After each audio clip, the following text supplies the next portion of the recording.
Digital বাংলাদেশে digital যুগের মানুষ ডিজিটালভাবে আমরা ব্লেন্ডার করে করে খাই। তাই আজকে মনে করলাম যে শিলপাটায় বেটে খাই। আসলে শিলপাটার কাছে অনেক দিন আসা হয় না। আজকে সব কিছু বেটে রান্না করব। আর এই পাটায় বেটে রান্না করে খাওয়ার মজা যে কত সুন্দর আর যে কত মজা, যারা পাটায় বেটে রান্না করেন তারাই জানেন। তা যাই হোক, সো এভরিওয়ান, আসসালামু আলাইকুম। আজকে রান্না করব, দেখতেই পারতেছেন আমার পাটাবাটি সুন্দর করে আমি রসুন সেরকম ছুলিও নাই, গ্রাম বাংলার মতো একেবারে বেটে নিছি পাটায়। তা দেখতেই পারতেছেন আমি নিয়েছি পটলগুলো ছুটে একটু আঁকা বাঁকা করে সুন্দর করে আর কি ছিদ্র করে করে কেটে নিয়েছি। আর এদিকে শিং মাছ, বড় বড় শিং মাছগুলো, এগুলো মনে করেন যে আমি চুলায় দিয়ে ভেজে নেব। আর আমাদের বাংলাদেশের যে অবস্থা, আমি যে বাসায় আছি আর বলে আপনাদের বোঝাইতে পারবো না যে এতটা গ্যাসের সমস্যা যে তা বলার মতো না। সকাল মানে বিকাল বলতেছি, সরি, বিকালে তো গ্যাসের কোনো দেখাই নেই।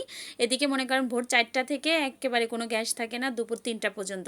3টার সময় একটুখানি গ্যাস আসে, দেখেন অল্প অল্প গ্যাস, আমি রান্নাই করতে পারি নাই। গতকাল থেকে আমার কোনো রান্নাই হয় না। এদিকে আমার বাবুর বাবারা খাওয়ার জন্য এসে বসে আছে, আর এই রেসিপিটা তৈরি করতেছি, ভাবলাম যে আপনাদের সঙ্গে শেয়ার করি। আসলে এভাবে এর আগে আমি রান্না করছি বড় বড় শিং মাছ, দেখতে পাচ্ছেন পেট ভরা শিঙের ডিম। আর এই মাছ যদি এভাবে রান্না করা যায় খেতে অসাধারণ লাগে। আর পটলগুলো যদি হয় কড়া করে ভেজে নিয়ে রান্না করা হয়। তো যাই হোক, আমি এই জন্যই গ্যাসের সমস্যার জন্য বাসাটা ছেড়ে দিছি।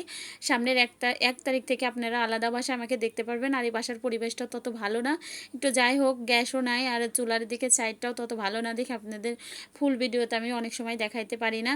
যাই হোক, আমি নতুন বাসা নাই, আমরা ভাড়াটিয়া বাসায় এক এক সময় এক এক বাসায় যেতে হয়। তো এখন যাই হোক পরিবার দেখে একটা বাসা নিয়েছি। 1 তারিখের পর থেকে আপনাদের সঙ্গে নতুন বাড়িতে এবং নতুন বাসায় দেখা হবে। তা দেখতেই পারতেছেন আমি মাছগুলো ভেজে নিয়েছি, পটলগুলোও কড়া করে ভেজে নিয়েছি, এবং তার সঙ্গে পেঁয়াজটা ব্রাউন কালার করে নিয়েছি। আর দিয়েছি কয়টা জিরাটা আপনার দিয়াই দেখছে, কারণ জিরার আলাদা একটা কাঁচা ফ্লেভার, যে যখন কাঁচাটা ভাজা হয় পেঁয়াজের সঙ্গে তখন কিন্তু সুন্দর একটা ফ্লেভার আসে। আর আপনি দেখতেই পাচ্ছেন শুকনো মরিচ আর সব কিছু আমি একে একে সুন্দর করে দিয়ে দিয়েছি। এখানে দিয়ে সুন্দর করে এটাকে 5 মিনিট কষিয়ে যখন নিচে তেল চলে আসবে তখন দিয়ে দেবে এটার মধ্যে ভাজা পটল। আসলে কড়া করে ভাজতে চাইছিলাম, আসলে গ্যাসের কারণে ভাজতে পারি না। বাংলাদেশে গ্যাসের খুবই সমস্যা, জানি না আপনাদের দিকে সমস্যা আছে কিনা। বিশেষ করে আমরা যে এলাকাতে থাকি, এই এলাকাতে প্রচুর গ্যাসের সমস্যা। এর জন্য আমি প্রধানত বাসাটা ছেড়ে দিয়েছি 1 তারিখ। আর 15 দিন আমার কষ্ট আসে, 15 দিনও না, 10-12 দিন কষ্ট আছে। এই 10-12 দিনের কষ্ট লাগাবো বলে আমি অন্য বাসায় যাই ঠিক মতো রান্না করে আপনাদেরকে ভিডিও দিতে পারবো।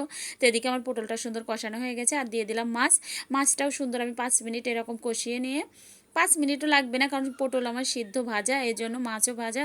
এখন দিয়ে দিলাম পানিটা দিয়ে এরকম 5 মিনিট রান্না করে নেব ঢাকনা দিয়ে ঢেকে। আর আমার সাহেব তো মনে করেন খাওয়ার জন্য দিক ব্যস্ত হয়ে গেছে। আসলে বাসায় আজ কোনো তরকারি নাই, ছিল আসলে শুধু ডাউল আছে, উনি ডাউল দিয়ে খাবে না, আর ভর্তা আছে। এই চুলার পাত থেকে আমার সাহেব তো নিয়ে খাওয়া শুরু করছে, ওটা আপনাদের দেখাতে পারলাম না। যাই হোক, আমার রান্নায় যেরকম পাতলা পাতলা ঝোল হবে, খেতে অসাধারণ লাগবে। শিং মাছ তো এমনি খাওয়ার জন্য উপকার। আমি যেভাবে উঠায় দিয়েছি দেখতে পাচ্ছেন আমার তরকারি কমে গেছে, কারণ আমার রান্না হচ্ছে আর আমার সাহেব খাচ্ছে, রান্না হচ্ছে আর আমার সাহেব খাচ্ছে। যদি আমার রান্না ভালো লাগে, এই পর্যন্ত আজকের মতো, আল্লাহ।